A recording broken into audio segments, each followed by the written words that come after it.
Welcome to this new online conversation on Italian and international culture, sponsored by the Ragusa Foundation for the Humanities.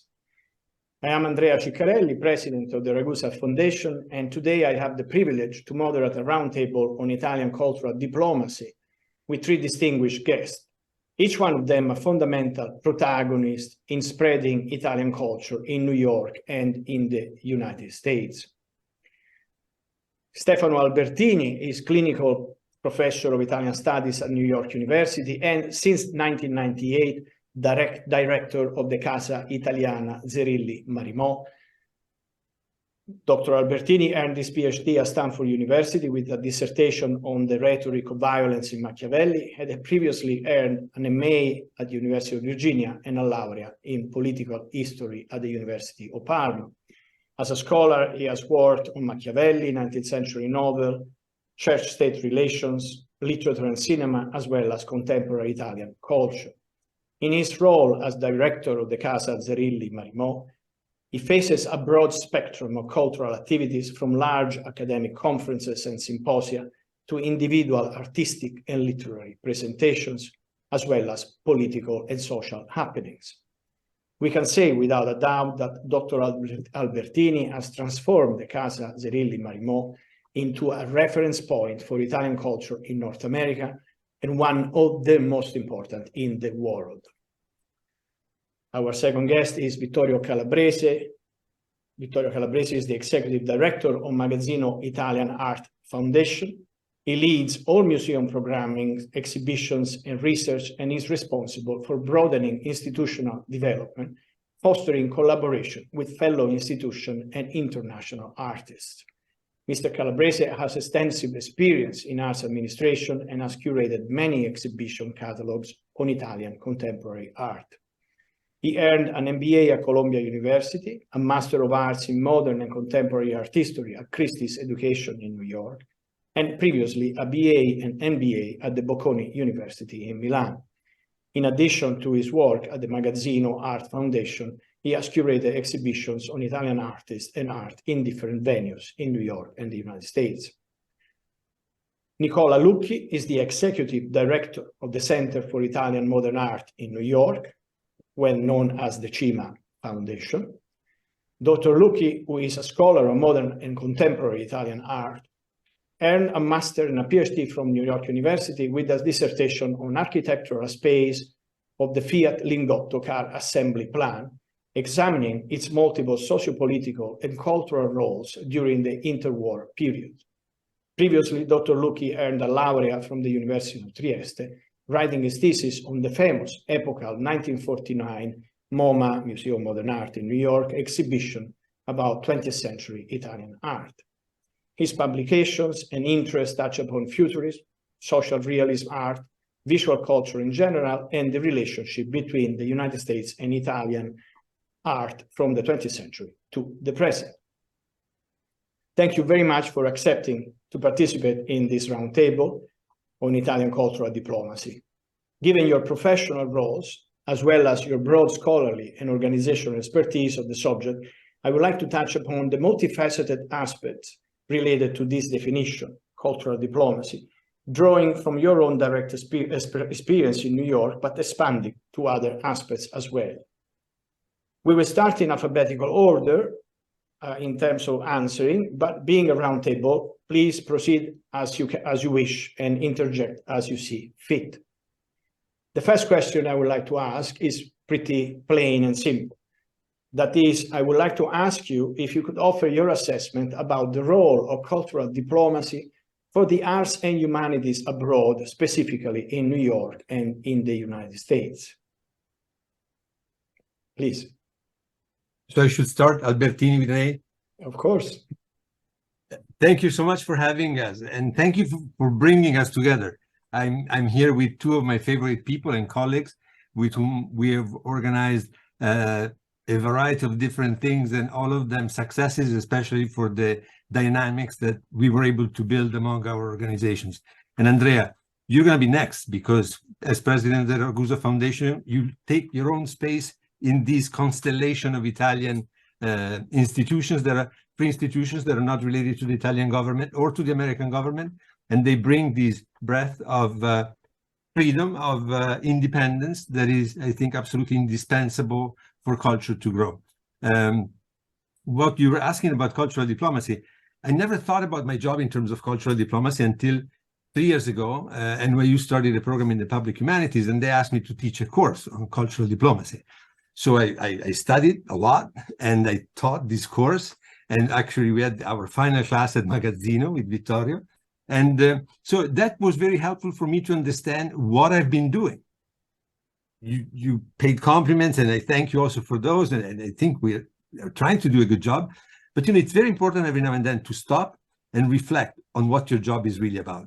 And teaching that course on cultural diplomacy gave me that opportunity to start thinking about, in broader terms, not only what I do day by day, organizing the film screening and then the theatrical representation, but thinking in more global terms. What is the impact that the work that we do has on our countries, Italy, the US, and the world in general? It is not a question of ambition of being self-centered or egocentric, but it really brings you an element when you start thinking in those terms, that we have jobs that can change things. We have jobs that can change the perception that we have of the other, of whoever is different from us. So I think it's not a small thing.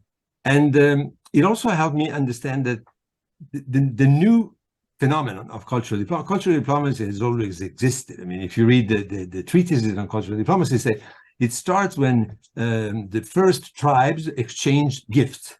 So a head of a tribe would send a piece of meat to the head of another tribe, or even more so, when the head of a tribe would send his children to study, quote unquote, with the head of another tribe, like a few miles away. The idea of like absorbing the techne, the ability to do things, or knowledge in exchanges. So that's already cultural diplomacy in sort of very early societies, very primitive societies. But then it develops in many different ways. And it's normally associated now with forms of soft power, right? Cultural diplomacy is one of the aspects of soft power. So hard power is weapons and economics. Soft power is everything else. And cultural diplomacy plays a role in that term of soft power.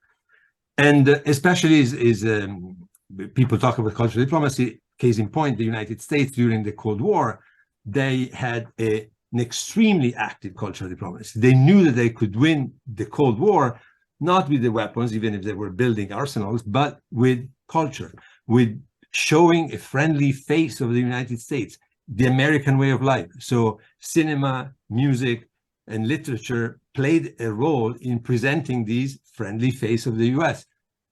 A few people might not know that the presence of American films in Italy, dubbed and not subtitled, was part of the peace treaty between Italy and the US. They stipulated the number of American films that should be distributed every year dubbed.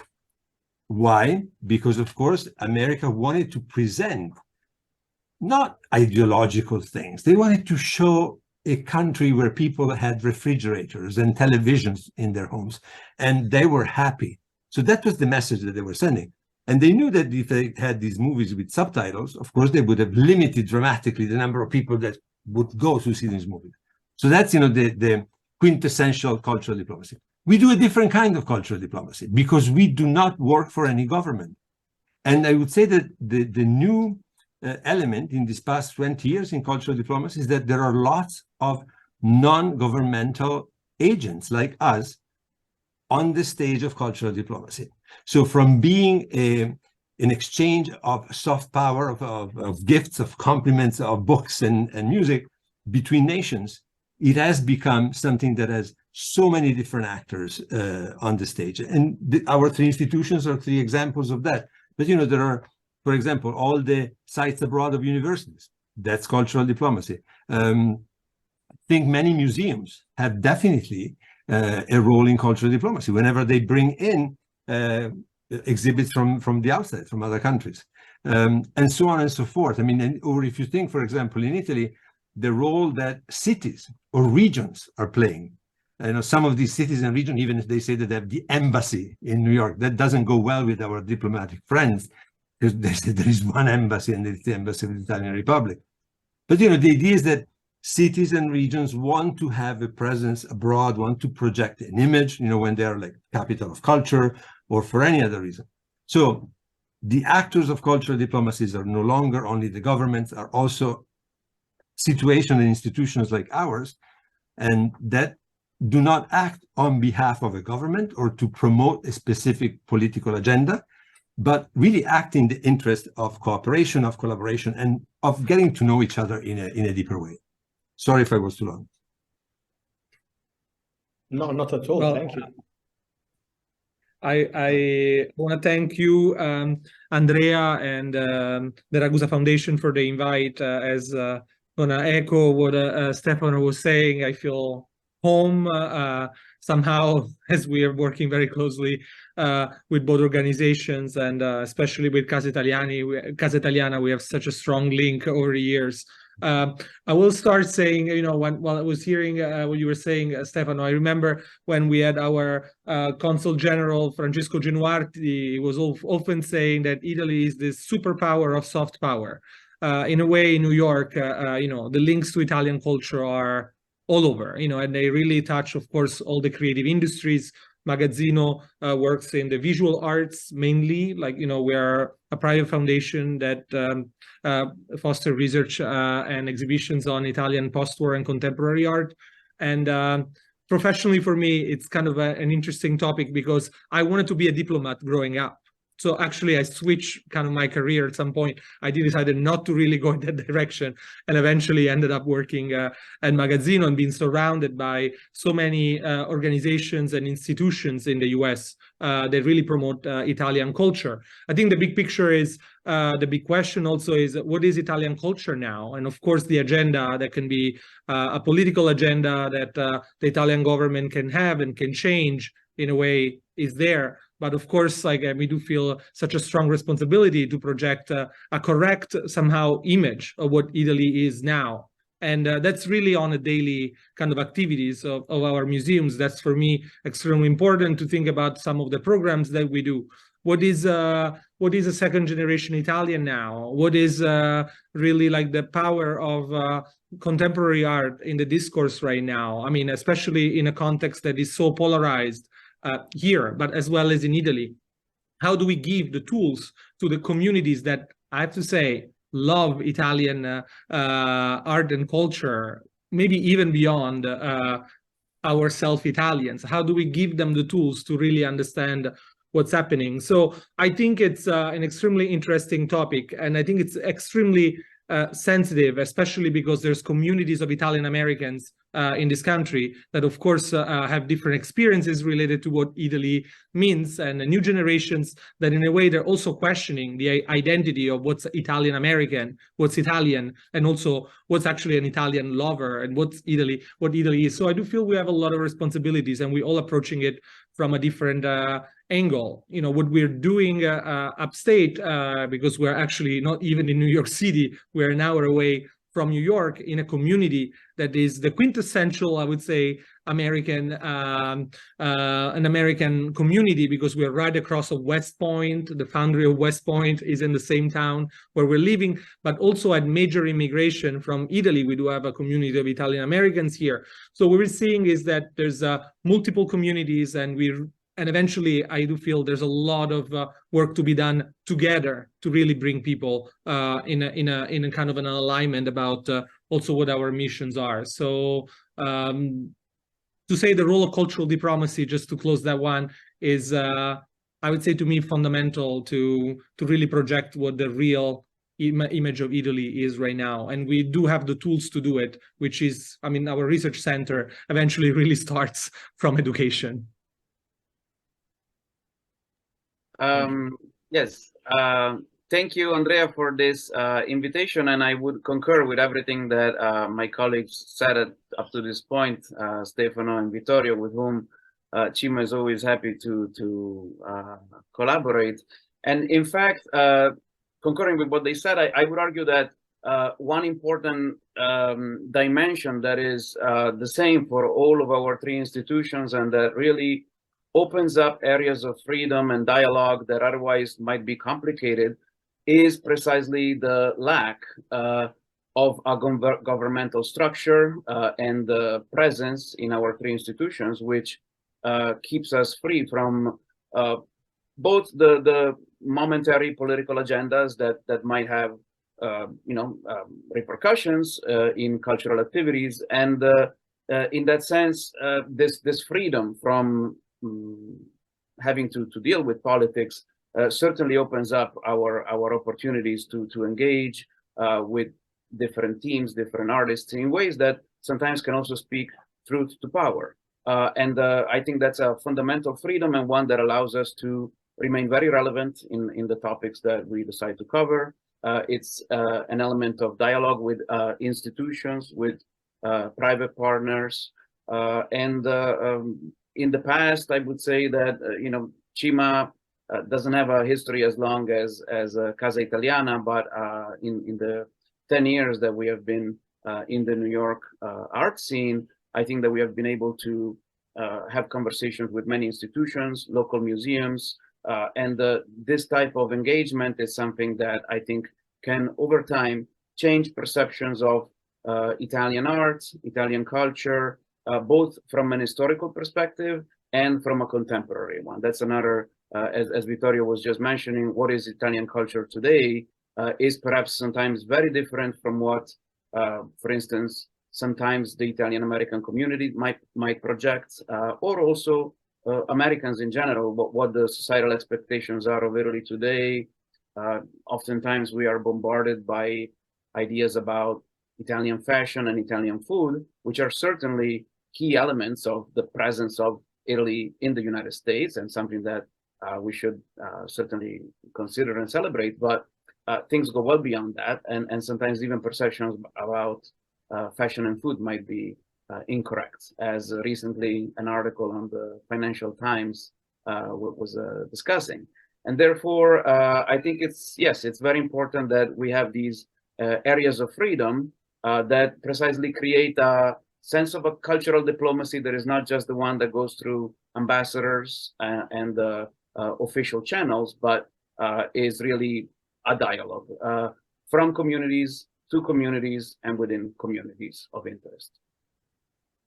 Thank you. Thank you to all of you. Of course, very, very interesting answers that will require lots of follow-up, but I think it's better if we go ahead and we ask different questions, but really very, very interesting. Following a little bit what you're saying, what is the particular aspect of working for this institution, what are the socio-political implications for directors of institutes like yours in regards to the evolving cultural issues, which are at the heart of the current intellectual and academic debate?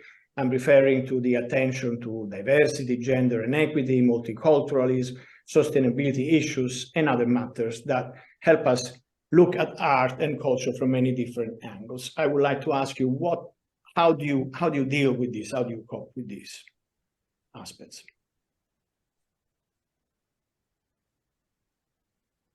I'm not going to be the first one again. One of you, and then I go after. I can go. Maybe. We rotate. Bravissimo. Go, Vittorio. Andrea, right outside Magazzino, we have only one. We have the Magazzino logo, but also we only have one sentence, which is reject racism. It's something that we never thought eventually that we were gonna actually advocate for, and we had to advocate for eventually, but we did it right after, of course, the Black Lives Matter movement in a way got structured even more with the killing of George Floyd. We've been thinking a lot about it. We're a brand new organization. We're 6 years old, and we during that time, for example, we questioned ourselves, what's our role? I mean, how do we contribute to a discussion that is not necessarily about Italian culture per se, and how to really contribute to that kind of conversation, bringing our point of view. And then we decided to start a program that is called Pensiero Plurale. Pensiero Plurale is a program that is pretty much targets like intersectionality. It's like this idea of really speaking about diversity, speaking about identity, speaking about other issues that in a way open conversations about what being Italian may be and what not. And we started investigating, and the first talk that we did, it was online, it was in the midst of COVID, and we worked with Fred Kuurnu to speak about like his work, Blaxploitation, and then we hosted a number of workshops here curated by Ilaria Conti that really approach like a lot of conversations about what Italy is. We discuss why Italy has a law where if you are born in Italy, you're not necessarily Italian. We discuss what actually means to be an Italian artist, an Italian curator, if you actually don't look like, I would say, what Italians may look like in the iconography, even the most recent one. We spoke about colonialism. I mean, of course, we are the last one arrived. Casa Italiana has been doing this for decades at this point. But to do this in a context, and I think that's what I really liked about what Nicola was saying, we're not doing this in isolation. We're not doing it only amongst our Italians. We're doing it in our own communities. You know, I mean, the people coming to Magazzino are not Italian necessarily. I do have a local community that is extremely active. I have all the art world, and people learn for the first time about all those things that they go way beyond the fact that you like or not an artist. I mean, how do Italian artists approach politics?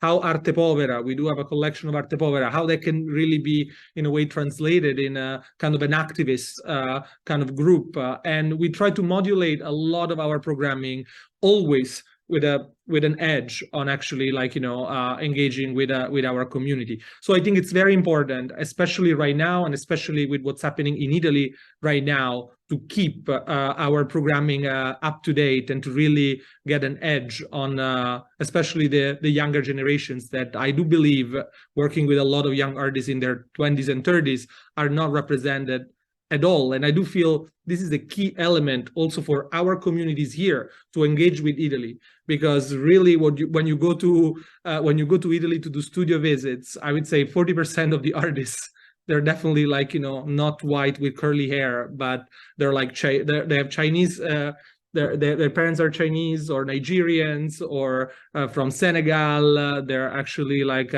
from the Balkans. So it's a much more diverse community, and people don't expect that somehow. So we really need to do a lot of work to give context for those people. What I could say for CIMA is that as an institution that deals primarily with modern Italian art, and by modern, I mean that usually our exhibitions occupy a chronological span that goes from the late 1800s to the early post-war era. Sometimes there might be the perception that our topics relate little to some of the contemporary debates that we face both here in the United States and in Italy. That is not, however, entirely true, because of course, in the time span that I discussed, there are major developments for Italy as a country.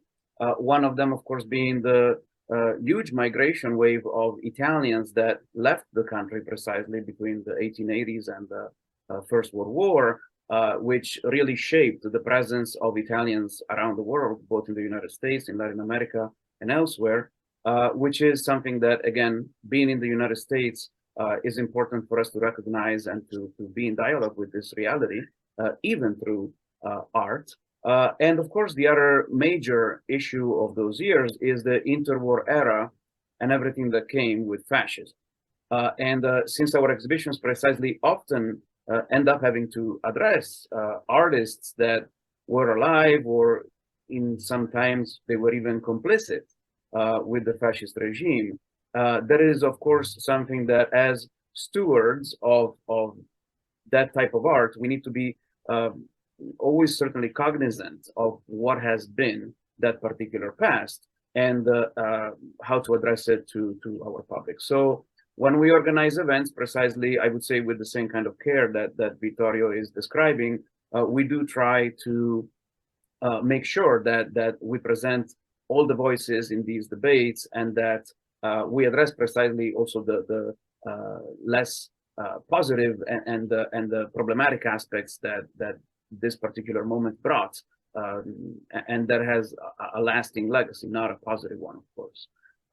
Additionally, the other way in which we try to precisely bring forward a dialogue through this is certainly our focus on education.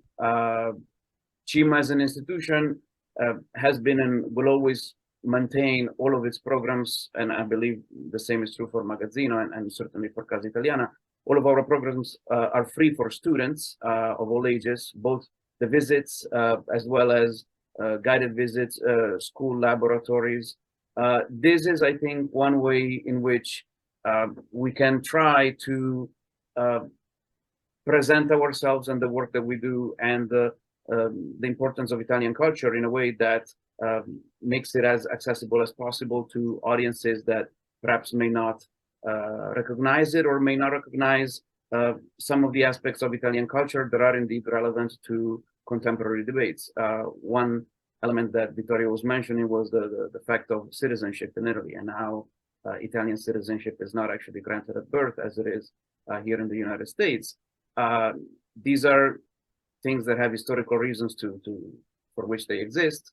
There are Italian Americans that don't have their own citizenship of origin because at one time there was even a discrimination against women carrying the citizenship. So these are, once again, historically eradicated phenomena, and it is precisely an historical look and an historical study that can bring them to life. And that's where an institution that is dedicated to research and to historical research and the distribution of this knowledge can play a role. I just have to add a few things. As you know, Casa Italiana is an institution, but it's also a container. And it's a container that contains the most precious thing of all, that is a community of scholars. That is the Department of Italian Studies at NYU. So from the very beginning, I had very clear in mind that I didn't want the Casa to be the reflex of what I wanted, what I think is important, what I think has merit. But at least it should be a reflex of the many different people and souls that are the members of the department. The collaboration with my colleagues, with the grad students, is very, very good. It's constant. It's on a daily basis. I have the fortune of having basically a college of consultants at my disposal on every single period of Italian history. We have art historians, historians of music, literary scholars of every field. So to me, that's an enormous resource, and it's also the first source of difference. And then one thing I had very clear when I started my job is that one of the missions was to try to convey to Americans the fact that Italy is not a monolith, is not a one block, because Italy is well known in this country, or at least a lot of people think to know it, but they have this image that is largely based on stereotypes of one block, people that look the same, they all scream in the same way, they all sing in the same way, and basically there is no space for anything else. So anytime I had a chance, and even when I didn't have a chance, I looked for it to talk about differences. Obviously, Italian Jews and the history of Italian Judaism is an important part. It's like the most ancient of minorities. Our constant collaboration with the Primo Levi Center is exactly in this direction. It's because the history of the Jews is relevant, but because also they were a minority, they remained a minority, and they still are there. And their presence also is reminiscent of the fact that Italy is not one monolith. Same thing with the Waldensians. I think when the Pastora, the general moderator of the Waldensians, that is, as you may know, the most ancient Protestant confession. It's like predates the Reformation of Martin Luther of 2 centuries in the valleys of Piedmont. And they resisted. They remained faithful to their own faith, to their own beliefs throughout the centuries. So when the Pastora came, I had a breakfast for her at like 7:30 in the morning because it was the only time she could come. But I thought it was very important to have a space for her to tell the story of these minority, of these people that are different from the others. Same thing, we had a great celebration with Derbesh, the Albanian ethnic and linguistic minority that is in different parts of southern Italy. And that evening, the auditorium was full of Italians, Italian Americans, and Albanians that came there to listen to the Arbesh that speak the Albanian of the Middle Ages that they understand, but it's not the language that they speak. So to give a sense of Italy is to give a sense of differences and to give a sense of these variety of different cultural traditions, not to mention the dialects and all the other different elements of it. So I think in that venue, we are all doing our part to present Italy not as one block, but as a beautiful diamond with many, many faces. Thank you. This again, wonderful answers. This is really a very lively debate, which is exactly what we wish for. And following up on this,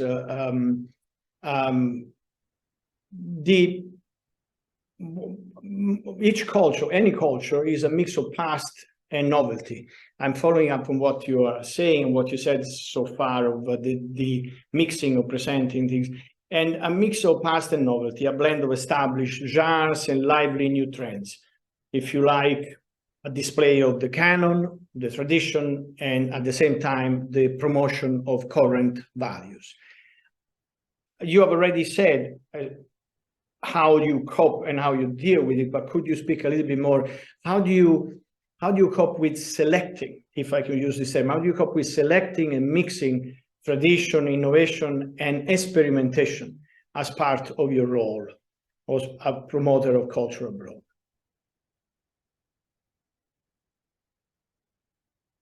Nicola, vai tu per prima adesso. It's your turn. Sure, I will.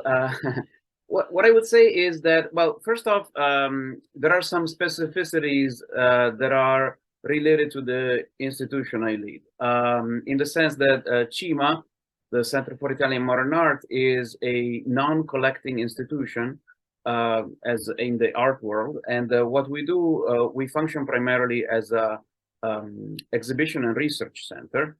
And we bring to New York and to the United States exhibitions related to modern Italian art that then become the platform for the research of research fellows who are usually PhD or postdoc students in art history and related disciplines, as well as all of the programming that we organize stems from these exhibitions. So every time, one characteristic of our institution is having to reinvent to some degree the cultural programming and the cultural offering based on these particular contents that year in and year out we build together.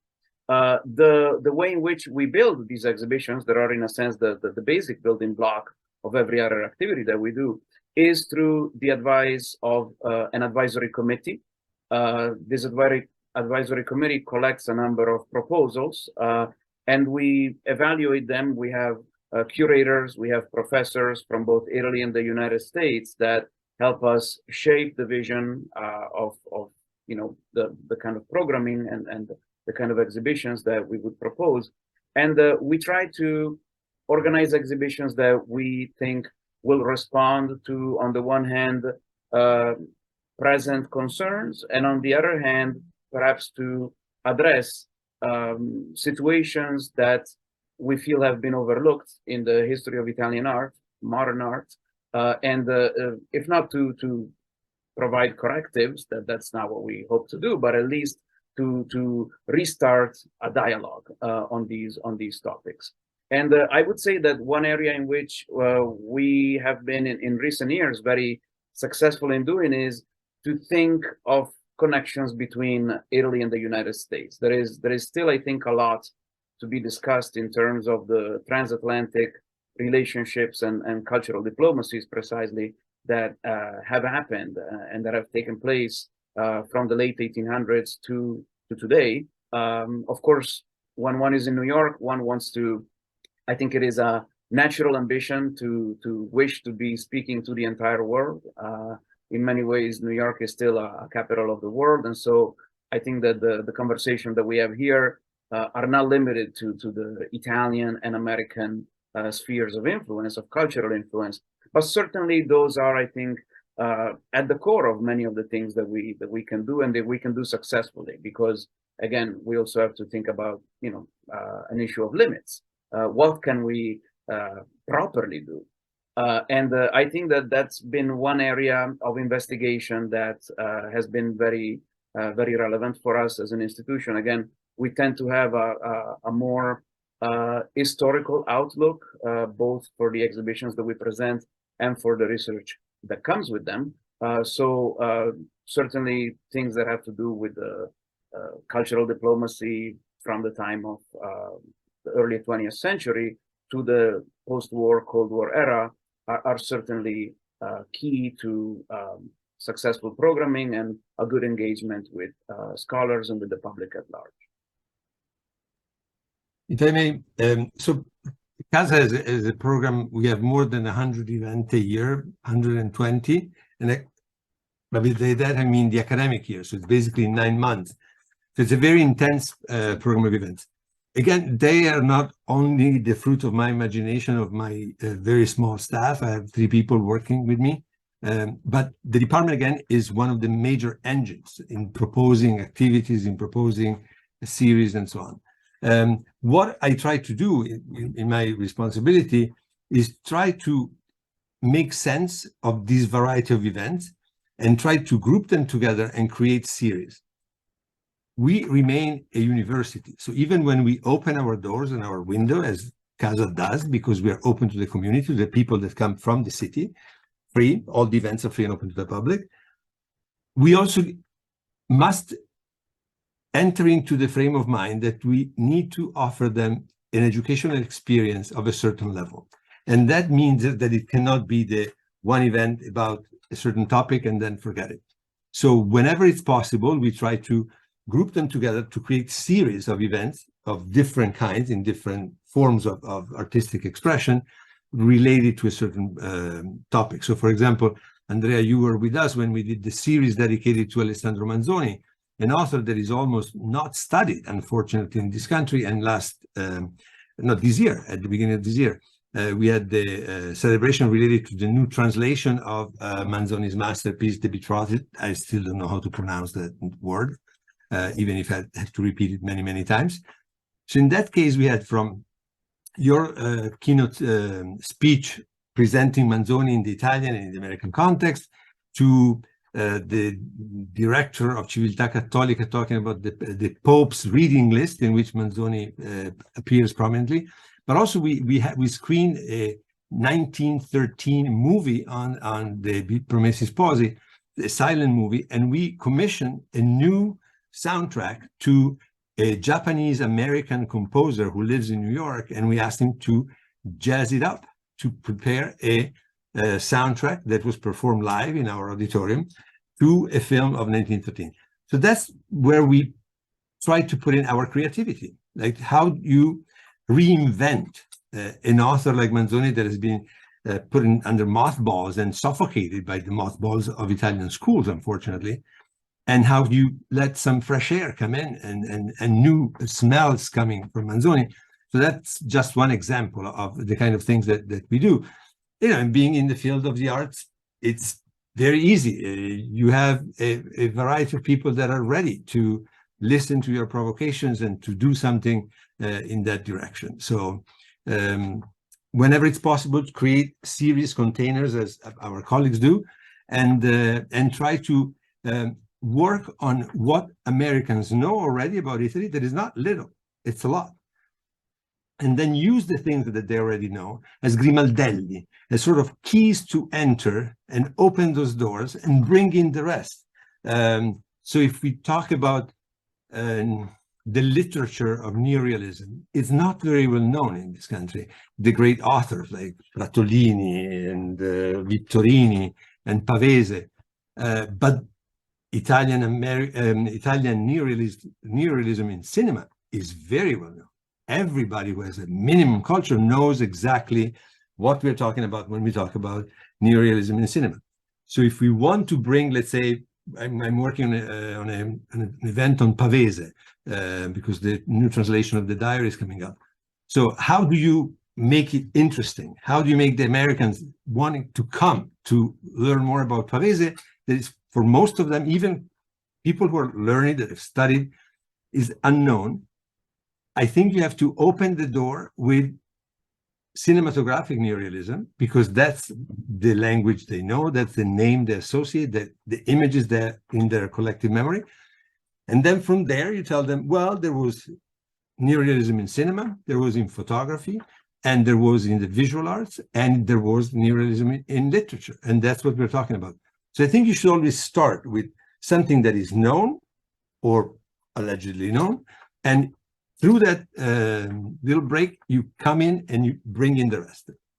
So I reveal my secrets and basta. Nobody's going to follow us anymore.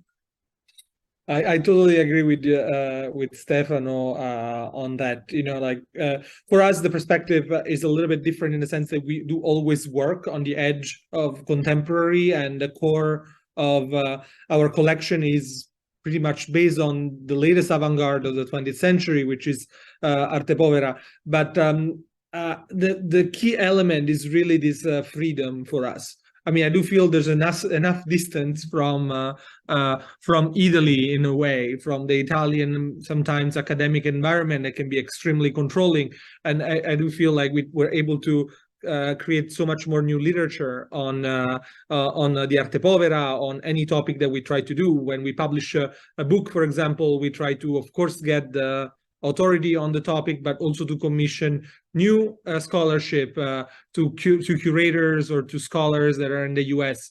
We're really trying to kind of like break Italy free from a lot of its constraints. And I do feel in the US, we do have the alphabet, and we do have, in a way, the structure and the infrastructure, I would say, to be able to create a more of a lively, I would say, contraddittorio, a little bit of a discussion that can be a little bit more creative about certain topics. So we try to do that magazzino in formats when we do have our lecture series each year in Arte Povera that touches different topics, the role of women there, or it could be about diversity, it could be about the dimension of labor. We try to explore different angles that somehow maybe were not approached, or were not approached by the same people over and over in Italy, but we were able to give this opportunity to a new one.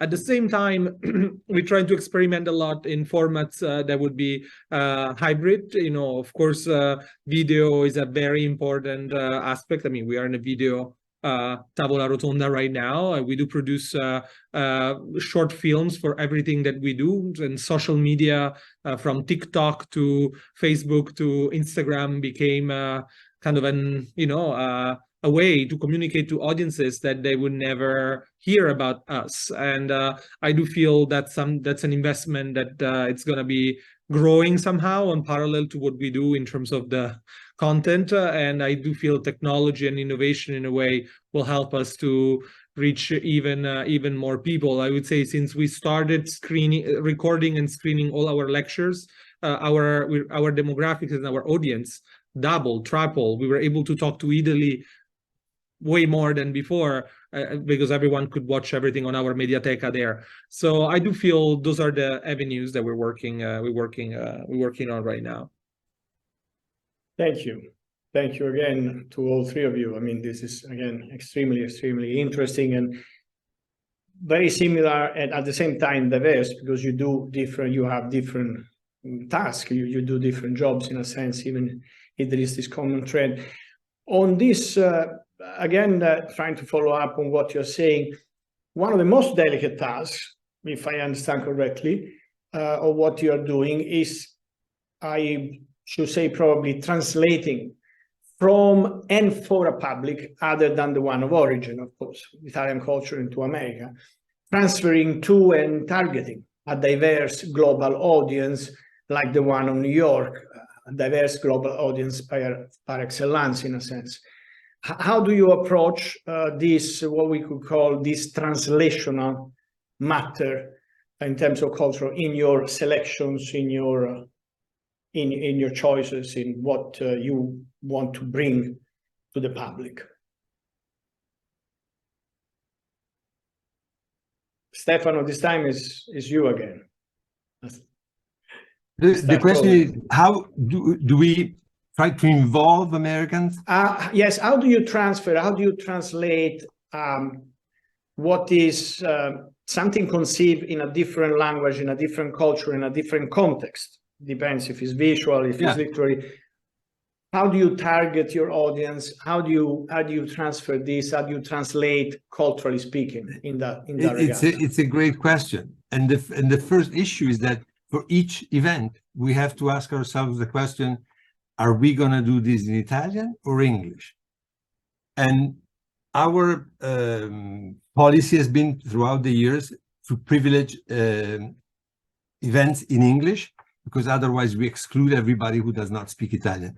At the same time, we want to remain an institution that is bilingual and that offers events in Italian, because it's also part of our mission is also to speak the language, promote the language, make people understand that learning languages is very important, because you do not fully understand another culture if you don't own the language.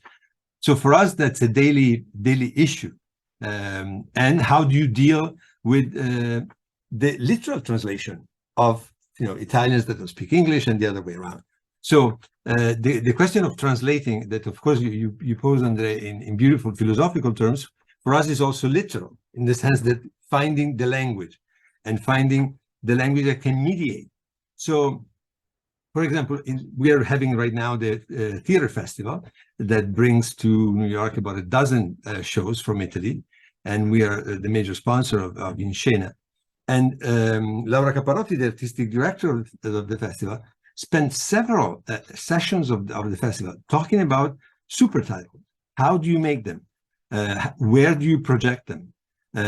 Are they supposed to translate everything or only to give a gist of what goes on? So trying to bring into that conversation not only the immediate practical aspects, but also what do we aim at when we translate? And what do we translate, and what is worth translating and what is not worth translating? So I believe these are questions that it's important to ask ourselves. And not only because we have to, from a practical point of view, make these decisions, but try to understand what's really underneath and what it means translating. That's our job, is basically translating Italian culture here, and sometimes on the opposite side. Translation, my colleague Jane Tylus, who is now the chair of the Department of Italian Studies at Yale, has a beautiful metaphor. She says that translating is like accompanying an instrument at the piano. So it's not that you repeat exactly what the violin does or what the cello does, but it's providing a voice that supports that instrument, respecting it, and at the same time giving it strength. So I believe in that idea of translation. That is not only a linguistic translation, but it's also a translation of ideas, of contents.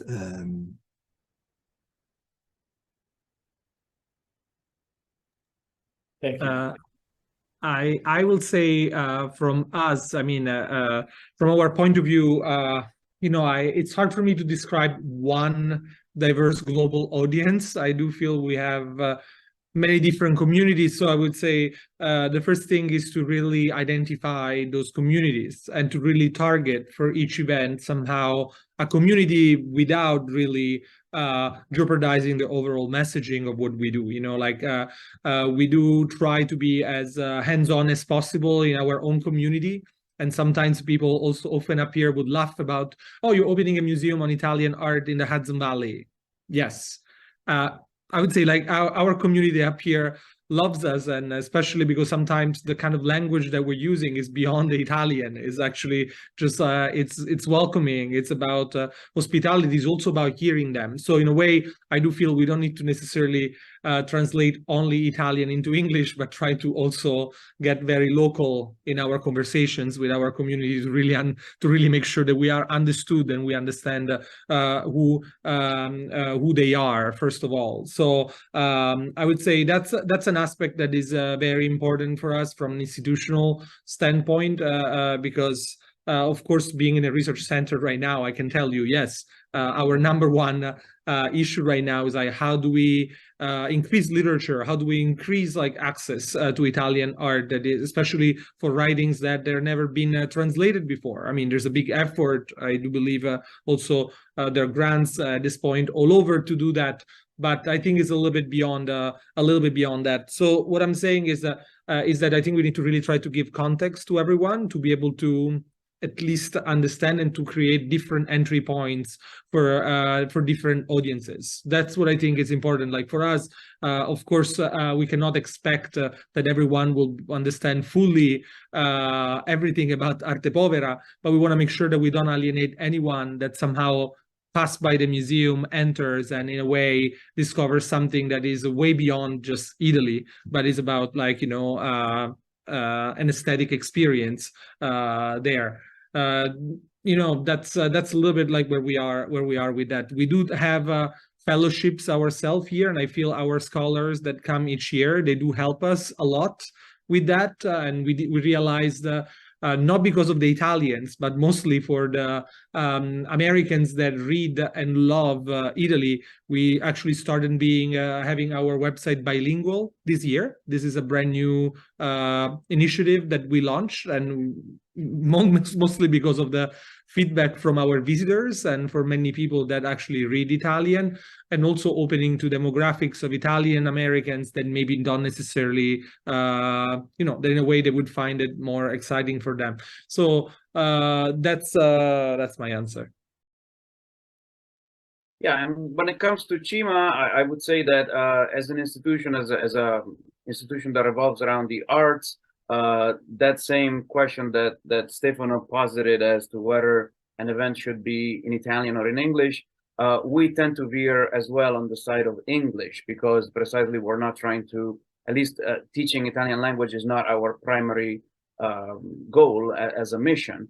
So in that sense, we do try to produce every event and all of the materials that relate to our exhibitions and again our cultural programs in English, and in order to make a mark that will be a lasting mark, we also have started a few years ago an academic journal, an online journal that, for instance, publishes the revised proceedings of our international conferences. When we organize one, we have these study days that accompany each exhibition, and this journal has been a repository of information that we hope makes available information that otherwise would be hard to track down, especially in English language. The journal sometimes has even included translations of documents that were not translated before in English, and will soon be a properly peer-reviewed publication. So we hope it will make an impact in the long term.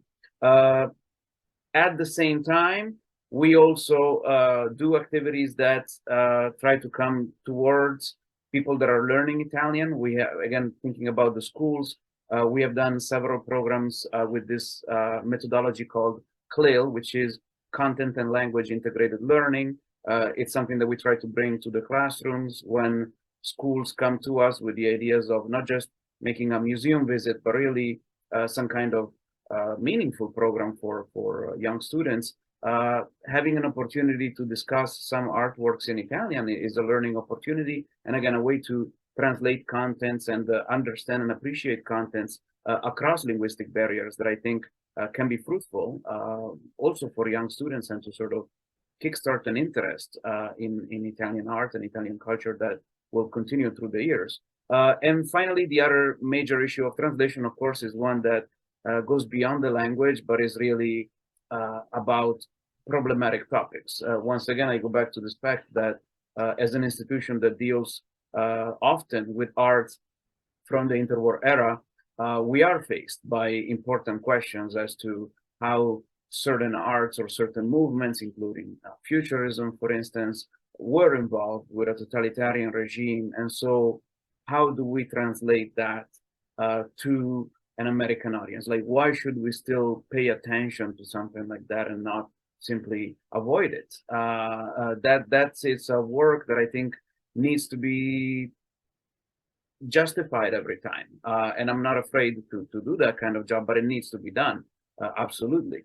And that's something that I think we need to continue to do. One last thing that I would like to say, and that I believe Vittorio will agree, because I believe they have the same tool, and perhaps it's a more practical matter of engagement, but it is quite useful for an institution like ours, is the use of digital tools, such as we have this wonderful app called Bloomberg Connects, which allows for visitors to engage with the works of art in ways that we had not thought of before the pandemic, but the pandemic taught us.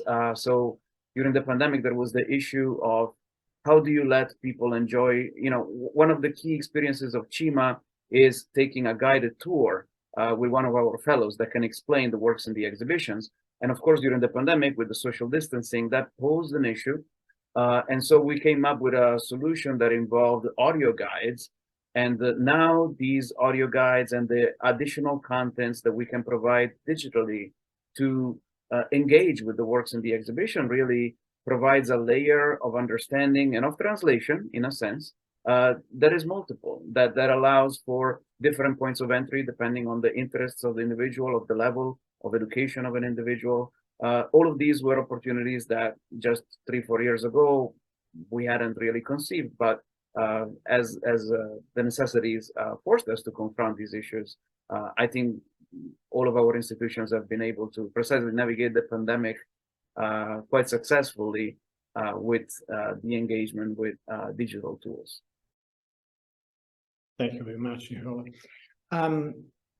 We have been talking now for about 45-50 minutes, so I would like to ask you one last question. You touched upon it, but I would like you to articulate a little bit more on it, if you don't mind. What is, in your view, the current cultural perception and representation of Italian culture within New York and the United States, within America? Is it in line with the evolving situation in Italy, or is it largely based on historical perception, or both? And there is room for, of course, different perspectives here, obviously. Please. I guess it's my turn, and this is a tough question. I don't believe there's one perception per se. I do feel, and I would answer this question also from kind of a generational point of view. I do see an extreme difference in between the way Italy is perceived by Gen Z millennials versus whatever is before. And what I've been experiencing, especially looking at not necessarily our public, but artists, and especially what's interesting for us now is also the generation of Italian American artists, that there's more and more distance from obsolete ideas and images of what Italy is, especially from a context of migration, especially from the last, the last century, at the beginning of last century, and so on. So I do feel somehow the brand of Italian American is becoming very different from Italian, and I do feel more and more tension there. And I do feel with what we're doing at Magazzino, we're pushing a little bit like further and further away, which I don't think is necessarily a good thing, because ideally we would love to actually kind of update everyone on what's happening in Italy. So I do think, yes, there are two sides. And I think as an immigrant myself, I moved here only 12 years ago.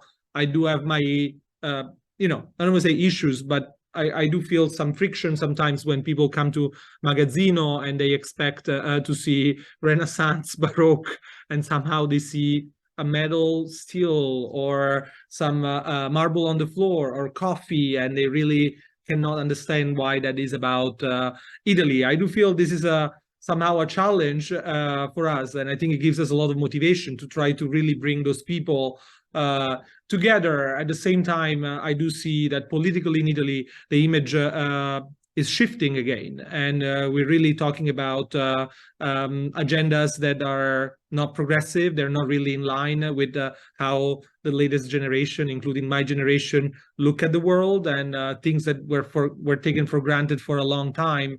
Now they're not anymore, and that's worrying, because somehow we really link Italy to an idea of being conservative and not progressive, and necessarily also linked to specific kind of ideologies that are not necessarily like, you know, what defined Italy. So in a way, I mean, to answer your question, yes, there's I think two big holes here, and I think we need to try to do the best, and that's what we're doing at Magazzino, not to polarize even more, but to kind of bring them together. I don't know if food will be the way to go, because I think everyone agrees that we have the best food in the world, but somehow I do feel the polarization is there, and we need to do something to really bring it together to a middle point. As Stefano say, Italy is maybe one of the most diverse places in the world, not just culturally, but in terms of like his own food and his own like nature and so on. So it's a real ecosystem, and somehow we need to come to terms to that, and eventually, you know, bring the best food forward to really identify ourselves as a community. Follow up with Vittorio was saying, and Nicola mentioned before the article in the Financial Times about food.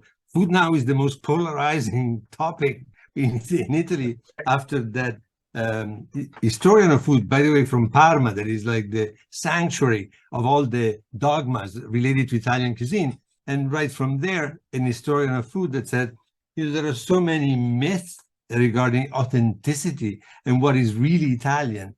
So not even food is safe from this polarizing debate.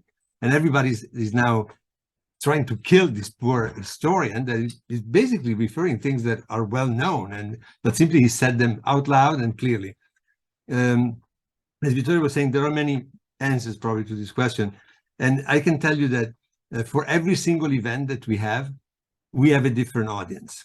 And having been here for such a long time, I could more or less predict also exactly who is going to come and be seated where. So if you have a contemporary Italian film, you have a lot of young Italian people that are here to study or to work. So temporary migrants or new migrants, if you want.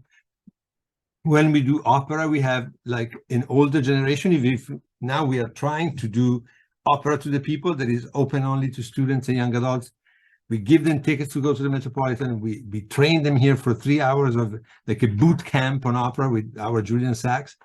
So we try to intersect these groups that otherwise seem never to talk to each other. When you do something about classical Italian cinema, you have a lot of middle-aged New Yorkers, really Americans that, you know, grew up loving Italian cinema of that generation. So for every kind of event, for every topic, there is an audience that basically becomes the backbone of that part of the discipline.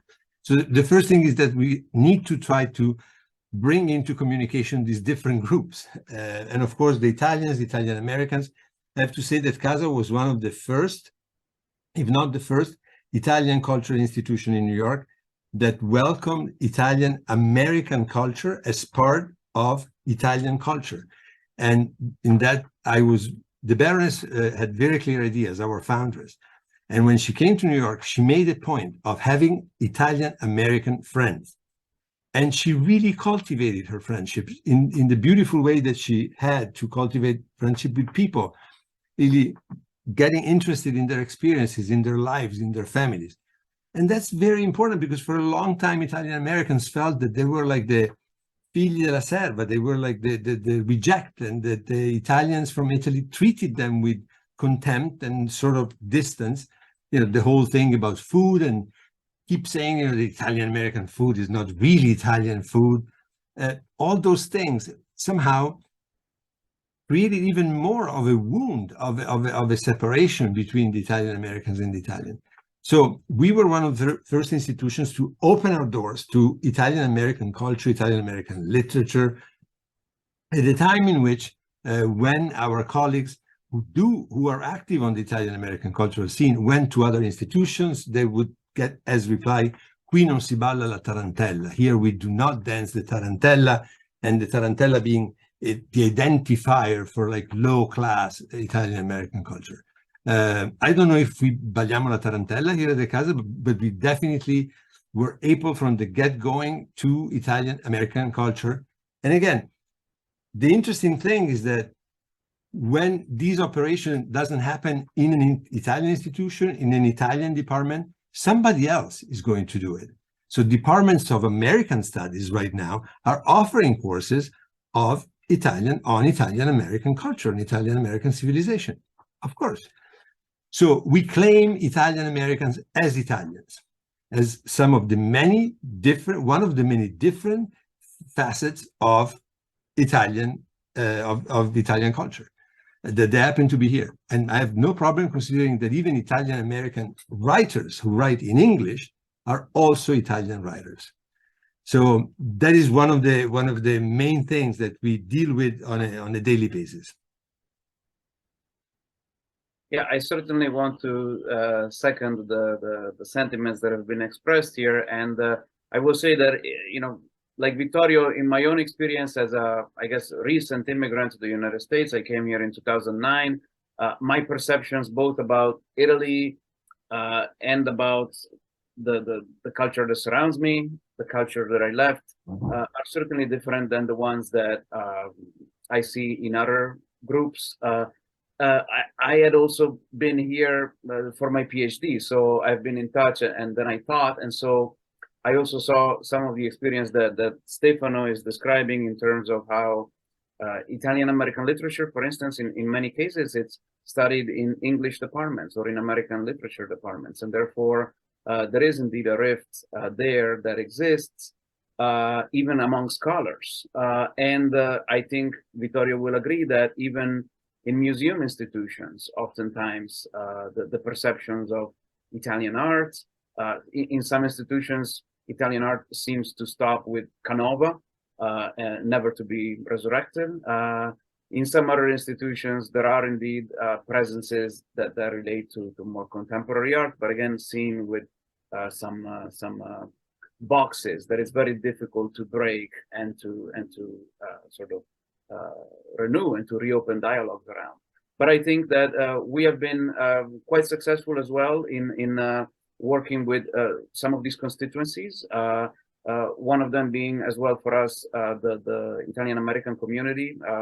A few of our recent exhibitions, precisely one that I remember, Staging Injustice, which was related to the art of the late 1800s, did talk quite directly about some of the social issues that led to Italian immigration, and we were able to organize very good programming that related to traditional Italian-American music, precisely, and how also it was translated here in the United States and brought along as a form of intangible cultural heritage.